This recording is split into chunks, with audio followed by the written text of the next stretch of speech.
డబ్బు లేకపోతే నిందకి గురైపోతావు. ఎంత డబ్బు అన్న ఆర్తి వద్దు, కానీ సంపాదించాలి, ప్రయత్నం ఉండాలి.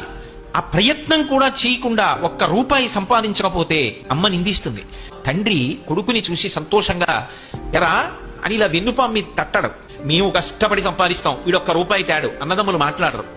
సేవకుడు చెప్పిన పని చేయడు, ఒక్క రూపాయి ఇవ్వలేవు గాని పనులు చెప్తావా అంటాడు. భార్య కూడా ప్రియమార ఆలింగనం చేసుకోదు.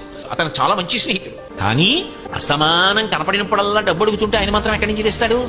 అందుకని ఇట్నుంచి ఈ డబ్బు సంపాదించిన వాడు ఎడుతుంటే అట్నుంచి మంచివాడైన స్నేహితుడు ఇలా వస్తుంటే వీడిని చూసి పని లేకపోయినా ఇటు రావలసిన వాడు అట్టెడిపోతాడు.